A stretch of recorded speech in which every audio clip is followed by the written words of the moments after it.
Conoce a tus magistrados.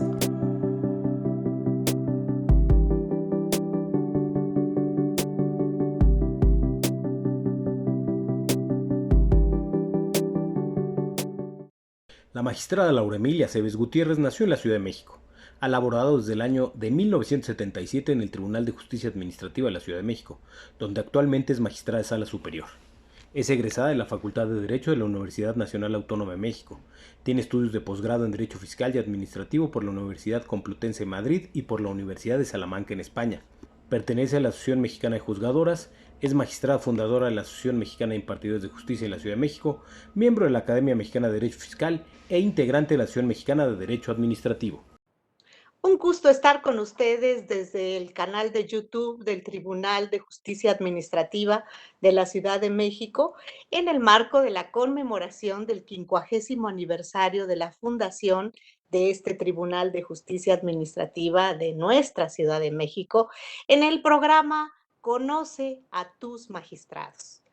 El día de hoy tenemos la presentación de una magistrada que ha dedicado su vida al Tribunal de Justicia Administrativa, a la magistrada Laura Emilia Aceves Gutiérrez, integrante de la Sala Superior del Tribunal, que se encuentra a cargo de la ponencia número 1 de este tribunal, una magistrada que tiene 38 años de carrera jurisdiccional.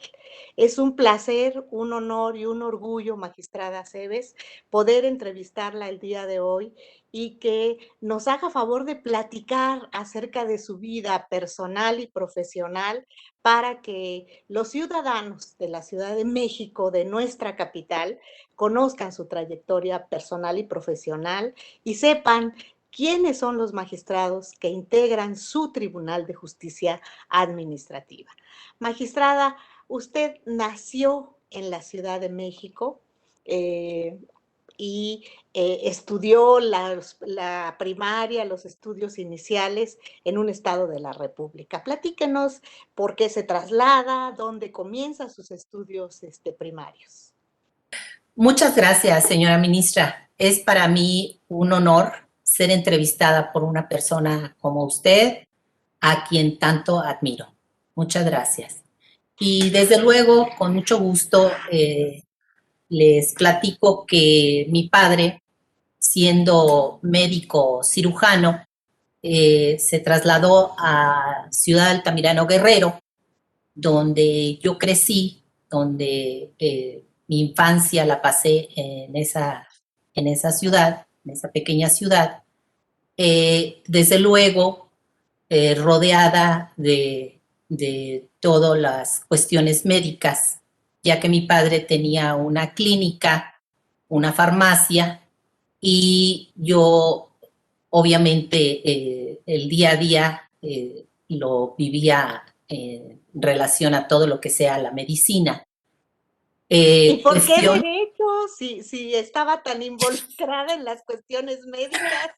Sí, de hecho fue mi vocación natural, ya que pues yo le llegué a ayudar hasta en algunas operaciones, en fin. Fue mi vocación natural, efectivamente, y yo estuve algún tiempo, unos meses en la Facultad de Medicina. Bueno, sí incursionó en la medicina, sí, sobre todo sí. pues estando pues tan participativa en todo lo que era la ciencia médica. Entonces, Así es. sí se inscribe inicialmente en la Facultad de Medicina. Así es, así es. Sin embargo, una vez que estaba yo en la carrera, pues me di cuenta que no era lo mío, que no era exactamente, que yo creo que fue más nada la influencia que tenía yo de estar muy cerca de la medicina. Todos de mis hermanos también estudiaron medicina. Entonces, pues, de manera natural lo hice. Sin embargo, me di cuenta que no era así y decidí estudiar Derecho. ¿Su padre tuvo algún disgusto en el momento en que, bueno, esperando que la hija fuera médico, si era la que participaba hasta en las cirugías con él, en algún Claro. momento se molestó o no fue de su agrado el que le diera la noticia de que ya no quería estudiar medicina? Pues sí, ese era un gran temor que yo tenía en el momento de mi decisión, porque sí me imaginé que se iba a molestar. Sin embargo, no fue así. No fue así. Él, cuando yo se lo comuniqué, desde luego que me felicitó, le dio muchísimo gusto y me dijo muy contento que iba a tener una abogada en casa y que eso lo hacía muy feliz. Entonces, para mí fue un gran apoyo para la decisión que yo había tomado. Sí. Yo creo que sí es importante, sobre todo cuando los padres, pues, dejan a los hijos, manejar libremente sus decisiones, y, pues, son decisiones de vida. Es la decisión a qué se va uno a dedicar profesionalmente, pues, nada menos que a lo que uno realmente quiere, realmente ama. Y, pues, muy bonito de su padre el aceptarlo, el impulsarlas, y sobre todo el decir, pues, eso es lo que les gusta, adelante, hacer lo que cada quien quiera. Yo creo que eso es muy importante para más adelante tener un importante desarrollo profesional. Ingresa entonces a la Facultad de Derecho de nuestra queridísima alma mater, la Universidad Nacional Autónoma de México. Em, Entiendo que la magistrada Laura Emilia es generación 72. Es Sí. una generación que fue un parteaguas en la universidad, porque ya no habían tan poquitas mujeres. Platíquenos, ¿cómo fue su vida universitaria? ¿Cuántas compañeras? ¿Qué maestros marcaron su vida profesional? ¿Quiénes dejaron una huella importante? Muchas gracias. Sí, efectivamente, bueno, era principio de los 70, desde luego, sonaba mucho el tema de las injusticias. Había realmente un eslogan en todas partes, mitad pues verdad, mitad eslogan que se repetía frecuentemente sobre la injusticia. Ese es el tema que llama mi atención y desde luego es lo que me lleva a la carrera. Por otro lado, efectivamente, ya en la facultad tuve maestros realmente que recuerdo con mucho cariño y que dejaron huella, desde luego, como es el exministro Juan Silva Mesa, Mi el compañero, maestro, sí, el maestro Burgoa Orihuela, el maestro Gutiérrez y González, quienes me daban las clases de penal, de amparo, de civil, que a mí me gustaban muchísimo. Pero sobre todo me gustaba mucho la materia de Derecho Internacional, en la que realmente yo me incliné mucho y ahí yo me veía, ¿no? Yo me veía, sí, esa es una pregunta. Si le gustaba el derecho internacional, el derecho civil, el derecho penal, el amparo con el maestro Burgoa, que era una clase famosísima. sí. ¿Cómo se veía esa joven estudiante de derecho ya siendo abogada, ocupando qué sitio, qué lugar y en qué materia? Porque vemos que de lo que era prácticamente la afición más grande como estudiante, no es precisamente la materia administrativa, porque nunca la mencionó como sus preferidas. Entonces, ¿cómo se veía en ese momento la joven estudiante Laura Cebes? Sí, de hecho, ahora que lo mencionas, el derecho administrativo para mí fue una materia que pasó de noche. No recuerdo ni siquiera el maestro que me dio la clase, pero para mí el derecho internacional, obviamente me veía yo viajando, me veía yo en el servicio exterior, me veía yo en un consulado, en una embajada, ¿verdad? En fin, para mí eso me llamó mucho la atención y me incliné mucho en ese sentido. Sin embargo, pues no sabía yo que me deparaba el El destino, ¿no? destino. Sí, Así porque es. creo que inicialmente empiezas litigando. Así es. Bueno, vamos a romper el turrón y nada de hablarnos de usted. Empiezas litigando, magistrada, Gracias.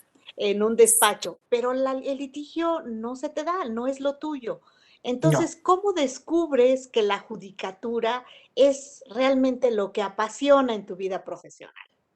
Sí, bueno, yo diría que fue realmente de manera fortuita, inesperada. Mi padre, como nunca me permitió trabajar mientras yo estaba estudiando, pues una vez que concluí la carrera, se dio a la tarea de decir, bueno, ¿y ahora dónde vas a trabajar? Y con algunos amigos, sus amistades, consiguió que yo tuviera una entrevista con el presidente, el entonces magistrado Saturnino Agüero, que en ese momento él era el presidente del tribunal, y el cual me atendió muy bien, me recibió y me puso a trabajar en la Defensoría Pública del tribunal, donde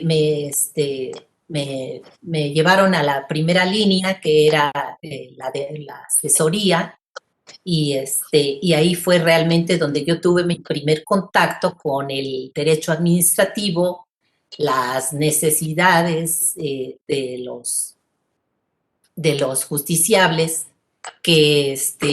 y el acto administrativo, ¿no? Que Sí, realmente fue donde yo empecé a tener ese contacto tan bonito y tan directo. importante. eh, Así es. Sí, yo creo que cuando estudiamos derecho, como que pensamos mucho en el derecho penal, en las cuestiones de criminología, o en el derecho civil, cuestiones familiares, como que está uno más familiarizado con este tipo de derechos, con este tipo de problemas. El derecho administrativo no creo que sea algo que de entrada, digamos, es algo cotidiano. A mí me gustaría que si nos explicara para nuestra audiencia, ¿qué hace el Tribunal de Justicia Administrativa? El tribunal revisa los actos de las autoridades administrativas, eh, revisa la legalidad de los actos de las autoridades administrativas, que los particulares que se sienten agraviados con algún acto emitido por ellas acuden al tribunal en busca de justicia y que se les resuelva. Aquí tenemos diversas, en materia administrativa, tenemos diversos asuntos que nos llegan, como son los asuntos de construcciones, que ahora se ha dado mucho el tema de las construcciones, donde sobrepasan los límites de pisos que están autorizados por un uso de suelo. El tema de anuncios, tenemos invadida la ciudad de anuncios Anuncios y espectaculares, sí. muchos de ellos sin licencia. Entonces también son actos que obviamente son recurribles, y obviamente tenemos asuntos de responsabilidades de servidores públicos, pero tenemos también asuntos de mercados, de establecimientos mercantiles, asuntos de tránsito incluso. En materia fiscal tenemos el tema de los asuntos de predial, de los aumentos desmedidos del impuesto predial, de agua. En fin, tenemos una gama infinita de asuntos que vemos de carácter administrativo y fiscal. Sí, la materia administrativa realmente es una materia que Es abarca muchísimas otras, que se subdivide en muy muchísimas otras y que, por supuesto, creo yo que lo más interesante del Tribunal de Justicia Administrativa, no me dejará mentir la magistrada Cebes, es precisamente que los magistrados dirimen este tipo de controversias, pero fíjense que en una relación dispar. No es el hecho de que el esposo y la esposa están peleando por un problema de divorcio o que se trata de un contrato, no, está peleando un particular con la autoridad administrativa, y esos conflictos son los que dirimen los magistrados en todas las materias que la magistrada muy bien nos ha definido y nos ha ejemplificado.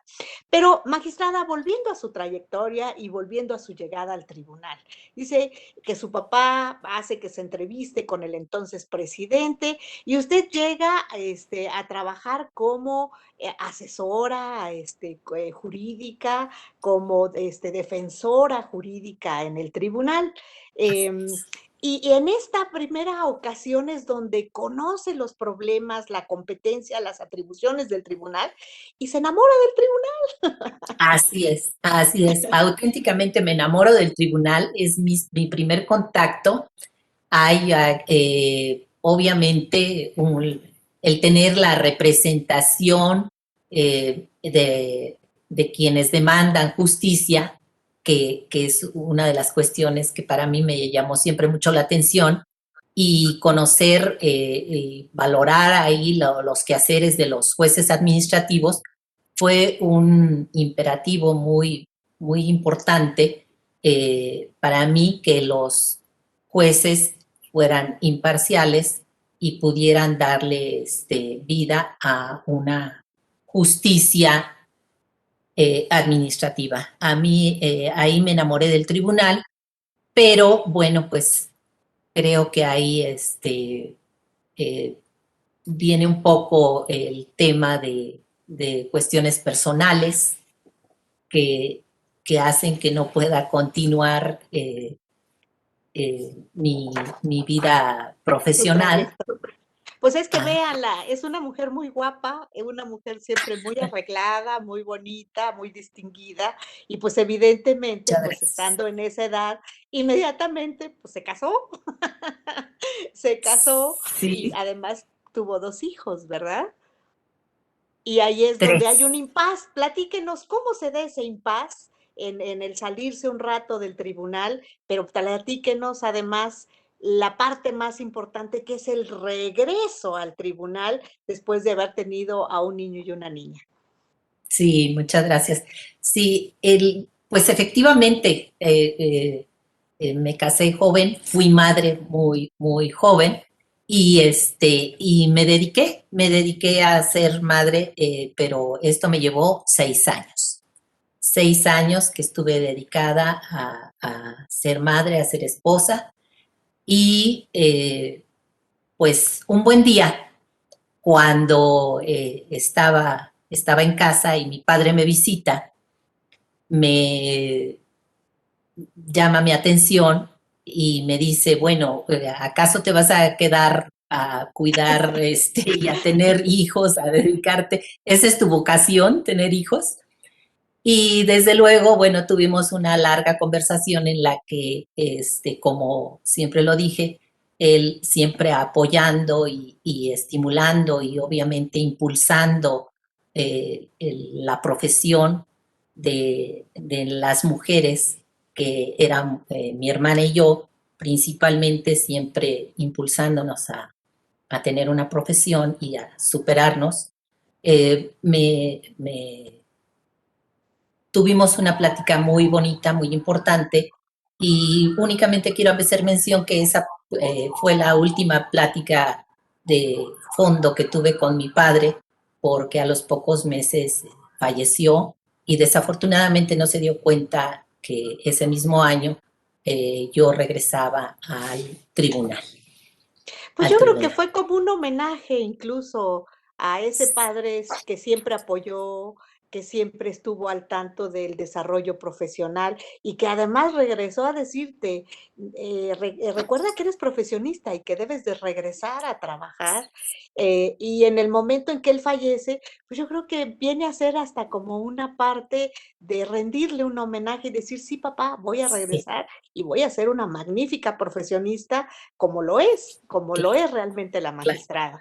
Entonces, pues fue un homenaje a su padre, que en lo personal me parece un detalle hermosísimo, el decir, un culto al trabajo, un culto al esfuerzo y sobre todo al que la mujer casada, con hijos, puede seguir desarrollando una trayectoria profesional. Regresa al tribunal, pero ya no regresa como defensora. ¿Con qué cargo regresa, magistrada? ¿Con qué cargo regresas, magistrada? Sí, gracias, ministra. Pues ahí, en ese año, curiosamente, el tribunal se creaba la sala superior. Evidentemente, se daban oportunidades, se abrieron oportunidades de trabajar y yo busqué una entrevista con el entonces presidente, José Luis Caballero Cárdenas, quien pues tenía yo amistad, y me pregunta cuál era mi aspiración, qué es lo que yo quería hacer, que si quería yo ser magistrada. Pues fue una pregunta muy, muy seductora, muy buena. Sin embargo, yo reconociendo el autoexilio que tuve de 6 años, obviamente no me sentí suficientemente actualizada para poder aspirar en ese momento a ser magistrada. Solo le pedí que si podía tener el nombramiento como secretaria de acuerdos. Y así Así me fue lo como dio. regresó. Aquí yo veo, Así es. magistrada, dos cosas muy importantes a las que quiero comentar. Una de ellas es la figura del magistrado José Luis Caballero. José Luis Caballero fue todo un personaje. José Luis Caballero fue magistrado del Poder Judicial de la Federación, magistrado de circuito, fue mi compañero y además dejen decirles, fue un gran cantante. Fue una persona que interpretó a Agustín Lara de manera magistral. Sí. Cantaba hermosísimo, pero eso es un paréntesis. Volviendo a la actitud de la magistrada Cebes, que es la que más llama mi atención en este momento, es decir, le están ofreciendo ser magistrada del tribunal. Y ella dice, no, magistrado, no tengo la capacidad en este momento porque tuve un impasse de 6 años en el que de alguna manera pues estoy fuera de práctica. Entonces no me puedo comprometer a un puesto en el que no me siento con la capacidad para realizarlo. Yo creo que ahí hay una honradez intelectual de la magistrada Cebes que pues realmente es muy digno de reconocimiento, porque yo creo que en esta vida sí es cierto que las oportunidades deben aprovecharse, pero las oportunidades se aprovechan cuando uno tiene la experiencia, el conocimiento y la capacidad para desarrollar determinadas funciones. Y ella dijo, no, mi capacidad en este momento para sentirme segura, para desempeñar mi función como estoy acostumbrada a hacerla, no puede ser de magistrada y acepta la Secretaría de Acuerdos de una sala ordinaria. Mis respetos, magistrada, no cualquiera, ¿eh? No cualquiera. Mis respetos, pero esto habla, como he dicho, de su gran honradez intelectual. Y Muchas gracias. se lo aprecio enormemente. Pero luego también es secretaria del Pleno de la Sala Superior. A la llegada del magistrado Jaime Araiza, yo tengo la oportunidad de ser secretaria en la sala superior. Ahí, evidentemente, pues fue muy importante ese paso porque yo tuve herramientas y experiencia para prepararme y tuve grandes compañeros y magistrados con los cuales tuve mucha cercanía, como fue el magistrado Araiza, desde luego, el magistrado Horacio Castellanos Cutiño, el magistrado Velasco Albín, todos ellos que verdaderamente la magistrada Victoria Quirós, que ella era la única mujer en ese momento, y que fueron personas con las cuales tuve mucha cercanía y evidentemente pues me dio mucha oportunidad de tener mayor experiencia y conocimiento en el tribunal.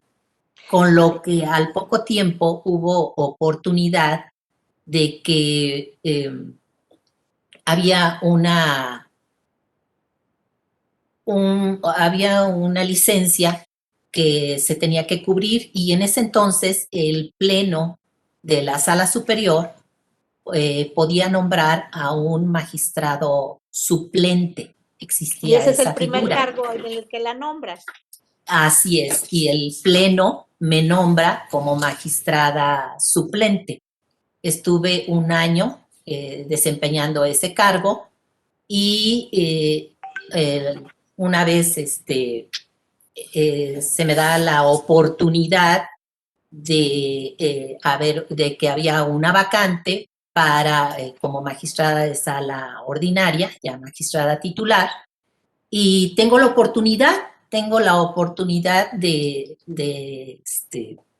poder ser nombrada por el regente de la ciudad en ese entonces y aprobada por unanimidad por la Asamblea de Representantes. Y es como llego en ¿Cuántas mujeres había en esa época en el tribunal como magistradas de sala ordinaria?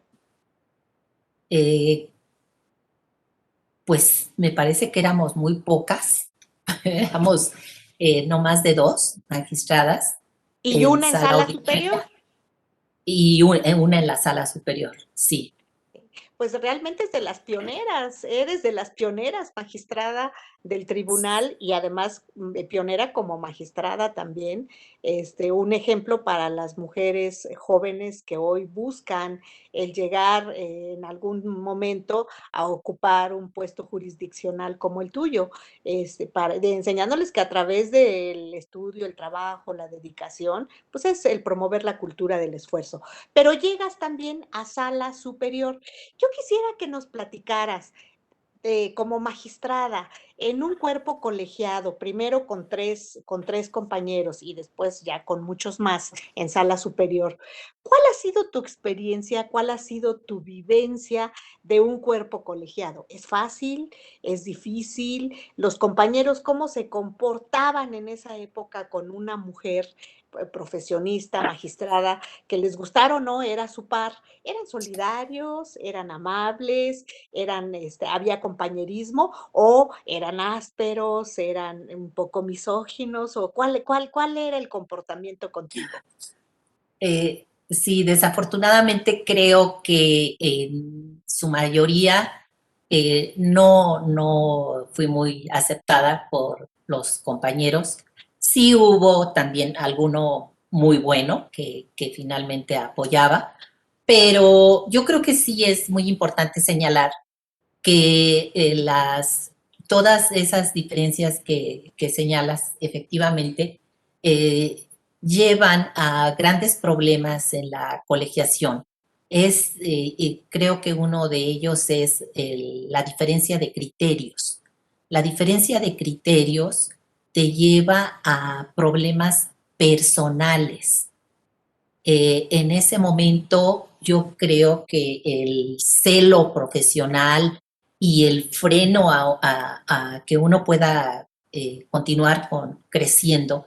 Y como bien lo dices, bueno, también la juventud y llegas con personas mayores y que no aceptan muy bien que una mujer tenga el mismo nivel y menos cuando me toca ser presidenta de sala, donde las decisiones están, en ese entonces eran determinantes las decisiones del presidente de sala, porque es quien firmaba el primer acuerdo donde se daba o se negaba la suspensión. En fin, cuestiones en las que, derivada de la diferencia de criterios, pues había hostigamiento, faltas de respeto, incluso en una ocasión hasta el intento de una agresión física. Ah, caray. Sí, fue grave, hubo momentos muy difíciles que tuve que enfrentar. Esto llegó a conocimiento de las autoridades y obviamente pues en ese momento lo único que se hizo fue un cambio de adscripción. Bueno, No, ya era ganancia que no lo tuviera cerca. sí, sí, Ya era ganancia. sí, desde luego que sí. Sí, desde luego, de todo hubo. Así también tuve compañeros extraordinarios que obviamente contaba con el apoyo, sobre todo en todas las cuestiones jurisdiccionales.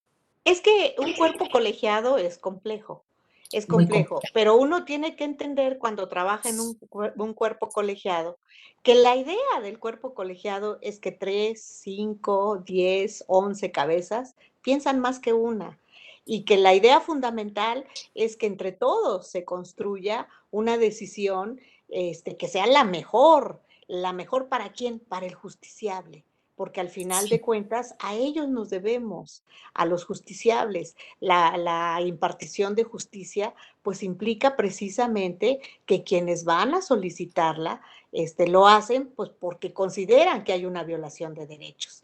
Y si tienen la razón, bueno, pues darles la razón con los mejores argumentos. Esa es la idea de un cuerpo colegiado, de construir cada vez mejores sentencias y mejores decisiones. Desgraciadamente no siempre se comprende de esta manera, pero pues son los gajes con los que en ocasiones, pues por juventud, por haber llegado recién a un puesto de esta naturaleza y por las otras muchas que tú has explicado, pues suceden ciertas cosas que forman parte de la experiencia, del carácter y sobre todo, pues que van haciendo a la persona cada vez más madura, más seria y más ponderada para su actuación. Y yo creo que eso es la magistrada Aceves.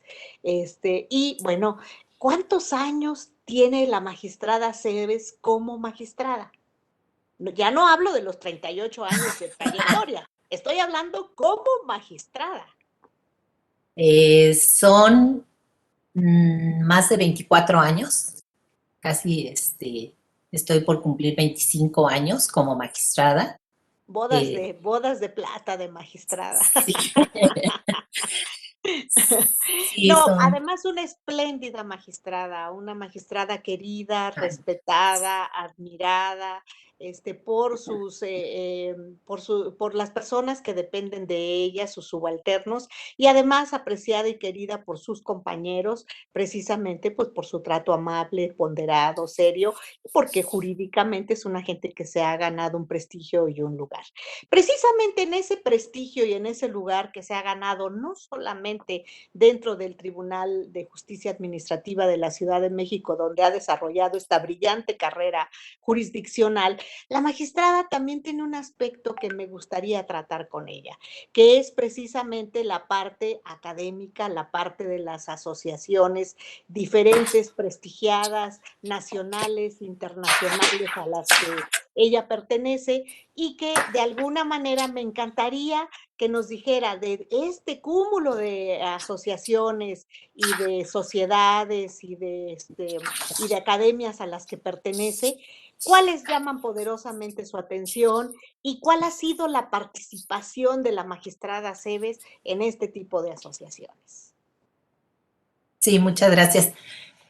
Bueno, sí, efectivamente estoy en varias asociaciones y creo que la primera asociación en la que estuve fue la Asociación de los Tribunales Contenciosos Administrativos del país, en las que ocupé diversos cargos, desde ser vocal hasta ser vicepresidenta de la asociación.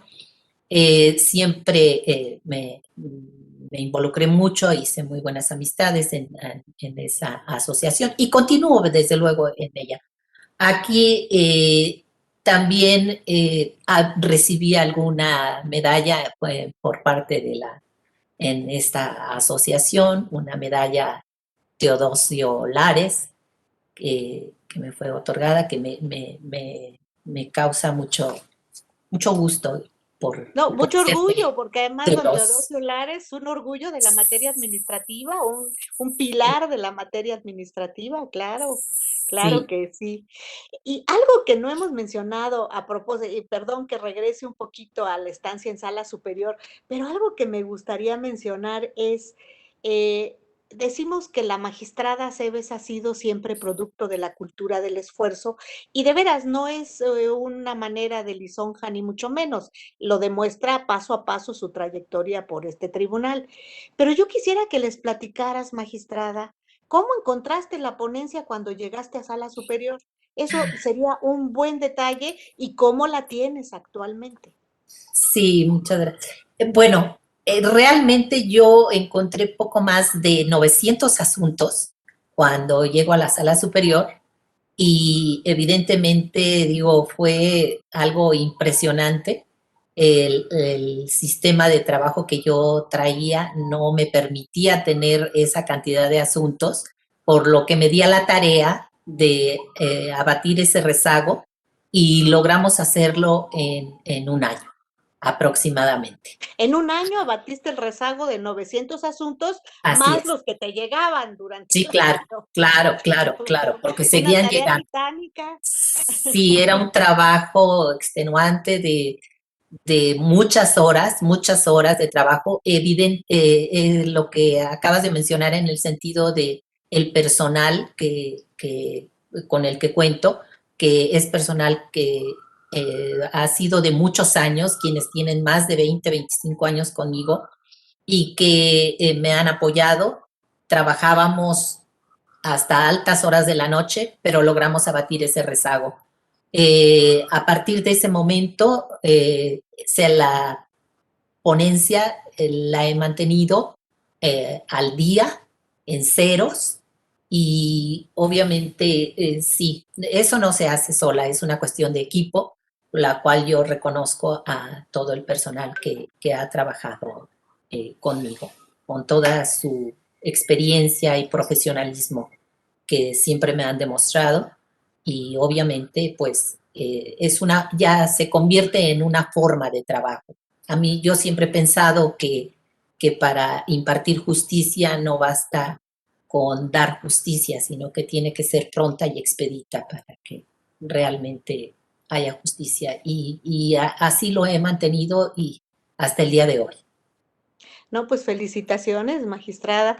Pero algo que también denota la contestación a esta pregunta es una gran calidad humana por parte de la magistrada Cebes, porque no es decir, sí, yo abatí, yo logré, yo hice, no, dice, hicimos. ¿Con quién? Con mi personal, porque yo sola no habría podido hacerlo. Entonces, ¿qué quiere decir? Que aquí hay un gran reconocimiento a una labor de equipo, a una labor de los colaboradores que han transitado con ella desde hace muchos años, pero que al final de cuentas, pues se convierten hasta casi, casi, no solo en amigos, sino en parte de la familia. ¿Por qué? Porque pues son nuestro equipo de trabajo, es la gente con la que todo el tiempo convivimos y bueno, afrontan juntos una serie de problemáticas y de cuestiones. Entonces, esto es muy loable y sobre todo el saber que hoy por hoy trabaja con una ponencia que se encuentra pues prácticamente al día. Eso es realmente maravilloso. Pero volvemos ahora al otro aspecto que estábamos tratando acerca de las asociaciones. Yo sé que estás en muchas asociaciones nacionales, extranjeras, en academias, en la Academia de Derecho Fiscal, en la Academia de Derecho Administrativo, en la EPLO, la de Derecho Público, la Europea de Derecho Público, en la Canadiense de Magistrados Administrativos. Platícanos aquí cuál ha sido la labor de la magistrada Cebes. Pues he tenido oportunidad de realmente ser fundadora de algunas, por ejemplo, de la EPLO, el capítulo México, soy fundadora de ella. Y evidentemente el contacto, el conocimiento, la amistad de algunos profesores que realmente ha sido muy enriquecedor para mi carrera, el intercambio académico a nivel internacional. Eso le da a uno también la oportunidad de crecer. Tengo amistades cercanas con el maestro Agustín Gordillo, Miriam Ibanegas, el maestro Augusto Damsky, que son argentinos y con quien en muchas ocasiones obviamente hemos estado de manera muy cercana, incluso cuestiones más privadas. Asimismo, no puedo dejar de mencionar al doctor José Luis Meilán, quien fue uno de los constituyentes españoles del 78, que junto con su discípulo, el doctor Jaime Rodríguez Arana, fueron maestros de quien yo abrevé un vasto conocimiento de forma gratuita, ¿no? Con todo el acompañamiento que tuve. Por supuesto que no puedo dejar de mencionar el gran cariño, la gran amistad de nuestro querido maestro, el doctor Jorge Fernández Ruiz, con quien realmente me une una gran amistad, un gran cariño, con él he tenido oportunidad de estar en la Asociación Internacional de Derecho Administrativo y oportunidad de estar en diversos congresos e intercambios que se han hecho. Creo que ha sido muy, muy bueno, muy benéfico realmente el poder estar en diversas asociaciones. Una experiencia enriquecedora, nuestro maestro Fernández Ruiz, nuestro querido maestro Fernández Ruiz. Magistrada, yo te quiero preguntar, con todo este conocimiento, con todo este acervo de experiencias, tanto a nivel nacional, internacional, en la parte académica, teórica, pero en la parte práctica también, a lo largo de 38 años dentro del Tribunal de Justicia Administrativa, si tú tuvieras la oportunidad de presentar una reforma para el Tribunal de Justicia Administrativa, ¿tú cómo lo mejorarías? ¿Qué planteamiento harías para solventar los retos que el tribunal puede enfrentar hacia futuro? Bueno, yo realmente es algo que siempre he tenido en mente, precisamente derivado de los problemas que da la colegiación. A mí me parece que el tribunal debería funcionar y debería de tener salas unitarias donde finalmente la sala superior es una sala colegiada, que es la sala revisora, y yo creo que tendríamos mejores y menos problemas, una justicia más pronta, más expedita, porque a veces uno de los problemas de la colegiación es eso, el retraso en los asuntos. Entonces, creo que esa es una de las cuestiones que podría ayudar muchísimo. Otra es la desconcentración de estas salas unitarias. A mí me parece que podrían hacerse salas regionales en algunas delegaciones, bueno, ahora alcaldías que tenemos que podríamos tener esa desconcentración. Por otro lado, a mí me parece también algo importante que pudiera ver concursos de oposición para poder tener la designación de magistrados. Los concursos de oposición me parece que son muy, muy importantes y también eso ayudaría a lo que es la carrera jurisdiccional. Sí, la meritocracia yo creo que es algo que debe siempre estar presente en el servicio civil de carrera de cualquier dependencia del Poder Ejecutivo, Legislativo y Judicial, incluso hasta en las empresas de carácter privado, la meritocracia es algo que siempre va a fomentar que lleguen los mejores. Eso me parece de veras muy, muy importante y muy trascendente. Magistrada, yo sé que ha sido reconocida en muchas y en diversas ocasiones y por diversas instituciones. No has querido mencionar nunca todos los premios que te han dado, pero yo no quiero dejar de mencionar cuando menos uno.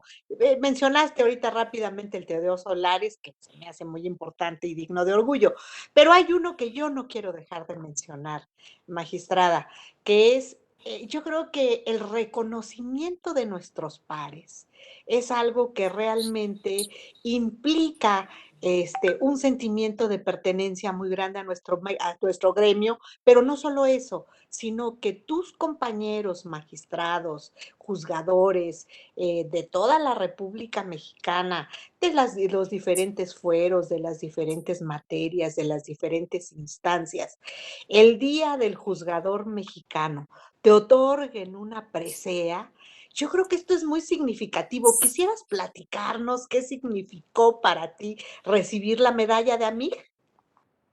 Pues fue algo muy, muy importante. Realmente me sentí muy honrada y reconocida, sobre todo reconocida porque, pues después de tantos años de carrera, eh, eh, para mí fue algo que me llenó de orgullo, eh, el que, como tú bien lo dices, el que se me reconociera de esa manera y sobre todo viniendo en fecha tan importante como es el Día del Juzgador. A mí me parece que esos premios de veras te alientan a que continúes y que continúes con más ganas, con mayor dedicación y cariño en el Son quehacer. verdaderas motivaciones. Así es. Son verdaderas motivaciones, pero sobre todo porque vienen pues de tus colegas juzgadores. AMIG, para que nuestro público sepa, es la Asociación Mexicana de Impartidores de Justicia, donde se aglutinan a todos los juzgadores de la República, como les decía hace rato, de todos los tribunales, desde la Suprema Corte de Justicia de la Nación hasta los juzgados de primera instancia. Todos los juzgadores están inmersos en esta Asociación Nacional de Impartidores de Justicia. Entonces, cuando se deciden estos premios, que normalmente son por propuestas y votaciones, pues es muy, muy satisfactorio que los mismos compañeros reconozcan la trayectoria de otra compañera juzgadora, de otro compañero juzgador, porque yo creo que nadie mejor que la gente del gremio para saber lo que implica una verdadera trayectoria como juzgadora. Mi felicitación y sobre todo mi reconocimiento, magistrada Cebes. El tiempo se nos va y esto, pues quisiéramos seguir platicando, pues tantas cosas que se nos quedan en el tintero, porque hay tanto que decir de la carrera, del tribunal, de la vida personal, pero no me quiero despedir de la magistrada Cebes sin antes decirle que es un honor platicar con ella, que es un gusto, pues sobre todo conocer su vida, sus vivencias, su trabajo como juzgadora, que ha sido precisamente cultura del esfuerzo, una trayectoria impecable que viene desde los peldaños más bajos de la carrera jurisdiccional hasta llegar a la sala superior del tribunal, que es el peldaño más alto en este Tribunal de Justicia Administrativa. Mi reconocimiento y mi felicitación. Te pido un mensaje para las mujeres, un mensaje para las abogadas, para las estudiantes de derecho. Que podría realmente transmitir, porque más que dar un consejo es realmente transmitir el que a mí me parece que todas las mujeres con esfuerzo, dedicación, sí se puede sin tener miedo a ese reto, a enfrentar el reto de ser una buena profesionista y una buena madre.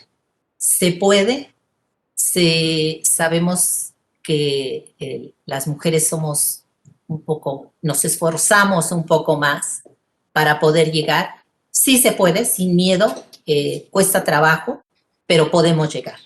Yo creo que algo muy importante es nunca perder el sueño de ser exitosas. Se puede y solo hay que esforzarnos, como siempre lo hacemos.